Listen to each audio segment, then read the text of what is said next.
Este va a ser el esquema que voy a seguir. Primero, un poco a modo introductorio, pues hablar un poco de qué es la desnutrición, una breve clasificación, el abordaje entre el cribado, la valoración nutricional y el diagnóstico. Luego hablar de la verdadera magnitud de este problema y luego, sobre todo, lo más importante, pues el nuevo sistema de dietas, el dietar. Entonces, la desnutrición es la situación clínica provocada por un déficit de nutrientes que conlleva cambios en la composición corporal, afectando a la función de los tejidos y los órganos, y esto pues repercute negativamente en la evolución clínica. Hay varios motivos que pueden causar este déficit de nutrientes, como es la ingesta inadecuada y el aumento de las pérdidas o requerimientos en situaciones agudas o crónicas que están asociadas o no a enfermedad. Y la relación entre la enfermedad y la desnutrición es bidireccional.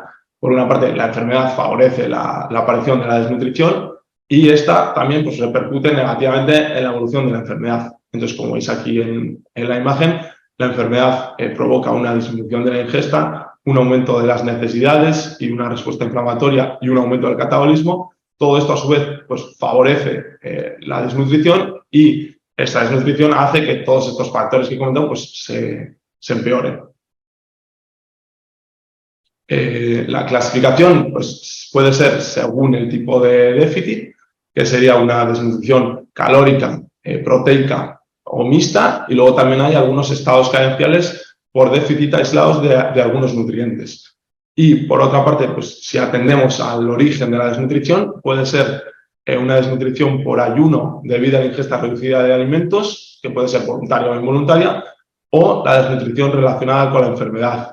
Esto es un término bastante nuevo, en 2010, cuando pues, se remarca la importancia de la inflamación en la desnutrición.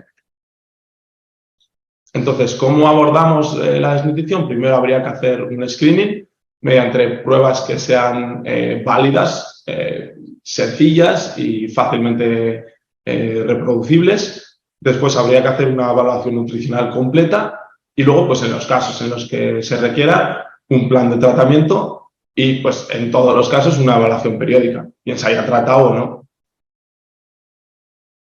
Entonces, para hacer el screening, en nuestro hospital, la que tenemos que utilizar es el MAST. Hay distintos métodos. Este es uno que lo recomienda la ESPEN como método de cribado poblacional y cumpliría los cribados cumpliría las características que hemos dicho de un cribado, ¿no? Ya que es sencillo de aplicar, tiene una alta reproducibilidad y, pues bueno, por esto lo utilizamos en el hospital. Inicialmente fue desarrollado para usarlo en la comunidad, pero también puede utilizarse en el paciente institucionalizado o en el hospital, como es nuestro caso. Y valora 3 datos fundamentales, como son el IMC, la pérdida de peso involuntaria en los últimos 3 a 6 meses, y el efecto de la enfermedad aguda o la posibilidad de que el paciente esté sin aporte nutricional durante más de 5 días. Entonces, en función de la puntuación obtenida, el paciente se clasifica en 3 grupos, en bajo riesgo de desnutrición, que es o medio o riesgo alto. En los 2 primeros, en el bajo riesgo y el riesgo medio, habría que establecer una observación y repetir periódicamente el MAST. Y en el riesgo alto, pues sí que habría que hacer una intervención terapéutica. Lo más importante es mejorar la dieta y, bueno, esto es el pilar fundamental de la nutrición, más que antes que la nutrición enteral, parenteral y todo, lo básico es la dieta. Entonces, por eso queremos centrarnos en el programa este de dietas. Entonces, esto es de otra manera explicado el MAST.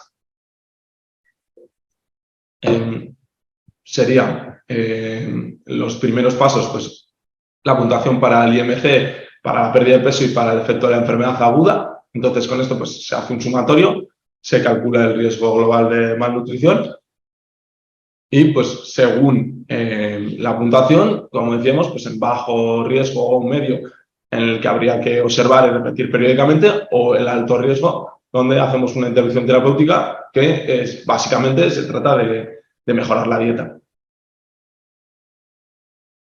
La valoración nutricional, ¿qué es? Pues es una evaluación exhaustiva del estado nutricional de un paciente en la que se tienen en cuenta datos como la historia clínica y nutricional, la exploración física, los datos antropométricos, que bueno, aquí luego voy a explicarlo, pero en el programa pues tenemos que incluir el peso y la talla, los datos de composición corporal y los valores de laboratorio.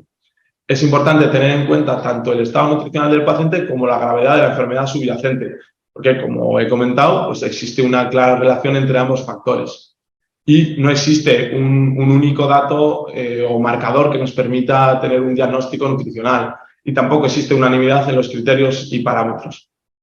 Entonces, los objetivos de la evaluación nutricional son, por una parte, identificar a los pacientes que presenten desnutrición o que tengan riesgo de desarrollarla. Por otra, valorar el riesgo del paciente desnutrido de presentar complicaciones y establecer un tratamiento nutricional adecuado en cada caso. Bueno, para el diagnóstico de desnutrición, pues no existe un consenso sobre los criterios diagnósticos en la práctica clínica. Entonces, en este sentido, pues han surgido los criterios GLIM para estandarizar y unificar pues, los criterios diagnósticos de malnutrición. Entonces, el diagnóstico de malnutrición mediante estos criterios GLIM lo hacemos en dos pasos. Primero, habría que hacer el cribado de riesgo nutricional y después, en un segundo paso, hacemos una valoración diagnóstica y establecemos un sistema de gravedad.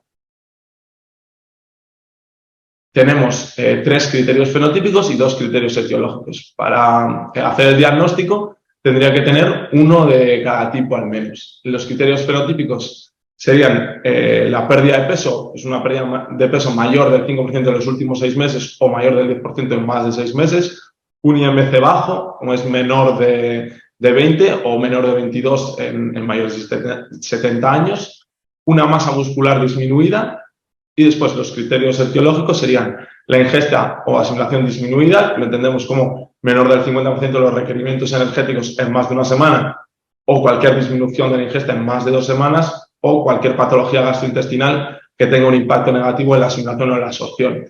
Y el efecto de la inflamación, como enfermedad o lesión aguda relacionada o de una enfermedad crónica relacionada. Bueno, ¿cuál es la verdadera magnitud de este problema? Pues bueno, sabemos que la desnutrición es un problema grave de salud pública. Además, la frecuencia de este problema va en aumento, está asociado a alta morbimortalidad y también pues, tiene unas implicaciones socioeconómicas muy importantes. Su prevalencia es especialmente alta, como es lógico, en grupos poblacionales susceptibles, como son los pacientes ancianos, oncológicos o los enfermos hospitalizados. Y bueno, además, pues muchas veces pues estas características se solapan. Y además, la desnutrición favorece la aparición o el empeoramiento de las comorbilidades del paciente, aumentando el riesgo de complicaciones y también de mortalidad. En la población geriátrica, el estado nutricional es un claro factor condicionante para la aparición de complicaciones graves, sobre todo infecciosas. La sarcopenia y la desnutrición proteica aumentan el riesgo de fragilidad, de caídas y de dependencia y, pues, bueno, de esta manera limitan la autonomía de los pacientes. Entonces, bueno, con todo esto tenemos que plantearnos a ver si estamos haciendo las cosas bien, ¿no? Numerosos estudios, entre los que ha participado nuestro hospital, como es este que pongo aquí, el Sedreno, pues han demostrado que existe una prevalencia del 25-30% de desnutrición en pacientes hospitalizados. Y como hemos comentado, pues existe una evidencia de aumento de morbimortalidad en este tipo de pacientes. Entonces, pues bueno, volviendo a la pregunta, si estamos haciendo las cosas bien, pues creemos que hay mucho margen de mejora, ya que pues, estas cifras del 25-30% de desnutrición en pacientes hospitalizados pues es muy elevada y un poco por eso pues viene el cambio de dieta, ¿no? Desde hace un tiempo en nuestro hospital se ha estado trabajando, elaborando un proyecto de recodificación de dietas. ¿Cuál es el motivo de este cambio? Por una parte, unificar las dietas de los hospitales de Txagorritxu, de Santiago y de la Red de Salud Mental de Álava. Y por otra, pues la necesidad de revisar y recodificar las dietas, pues algunas se habían quedado obsoletas y no estaban ajustadas a los requerimientos calóricos de cada paciente y esto pues favorece la desnutrición y contribuye a estas cifras de desnutrición hospitalaria tan altas que hemos visto. Entonces, Es importante que el paciente hospitalizado reciba una dieta adecuada tanto a su patología como a sus necesidades calóricas, ¿no? No es lo mismo pues, un chico de 1,90 y 90 kilos que una señora de 90 años de 50 kilos. Entonces, queremos individualizar las dietas tanto por su patología como por las necesidades calóricas. ¿Esto qué nos va a permitir? Pues por una parte nos ayuda a mejorar la evolución de la enfermedad, también a evitar la desnutrición durante su estancia hospitalaria y, lógicamente, pues a evitar las complicaciones relacionadas con esta desnutrición. Para lograr que las calorías de la dieta de cada uno de los pacientes se adecúen a esas necesidades calóricas, pues se han introducido algunos cambios en el programa informativo, como son pues que requiere la introducción del peso y la talla del paciente para que se pueda prescribir la dieta. Y el propio programa solo pues, hace automáticamente un cálculo de las calorías aproximadas para la dieta. Entonces, tenemos aquí el peso actual o el peso referido. El peso actual o el peso real pues, es el ideal, ¿no? Sería recomendable pesar al paciente al ingreso y semanalmente, pero bueno, claro, pues entendemos que siempre que se pueda, ¿no? Según la disponibilidad de la planta, por ejemplo, pues en urgencias no vamos a pesar a nadie y si ingresan a un paciente a las 4 de la mañana, pues tampoco, entendemos que tampoco se va a pesar, no es algo urgente. O por otros motivos, por de disponibilidad de la planta, pues si en el ingreso no se puede pesar, pues bueno, no pasa nada. Lo que sí es importante es que pues, tan pronto como sea posible pesar, pues habría que pesar al paciente para poner el peso real y con la talla un poco lo mismo. Entonces, este es el pantallazo que les aparecería a las enfermeras y a las auxiliares en el programa. Es el mismo programa que vienen utilizando, lo que pasa es que ahora pues primero les saltará esta pestaña y bueno, ahí tienen que introducir el peso y la talla. Como hemos dicho, pues el referido, si no es posible pesar y bueno, y si lo tenemos, pues el actual. Entonces, esto sería, después de introducir los datos antropométricos, pues las calorías que calcula directamente el programa. Y, pues bueno, una vez metidos el peso y la talla, la recomendación calórica aparecerá reflejada en el perfil dietético del paciente y después podremos elegir el tipo de dieta. Entonces, en algunas dietas, pues de inicio no se va a llegar a las calorías calculadas, pues porque son progresivas, ¿no? Como después de operar de bariátrica a un paciente o cuando ponemos una dieta líquida y luego vamos progresando a semilíquida, etcétera. Pues en esos casos no vamos a llegar desde el principio. Y en el Osavide pues aparece una carpeta con el listado de las dietas que hay, pues para que el médico conozca las distintas dietas que hay.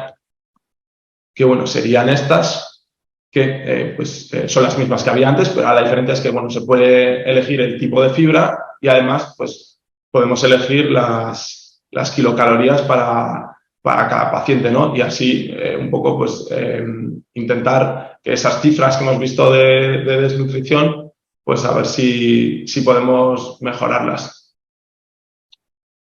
Y eso sería todo.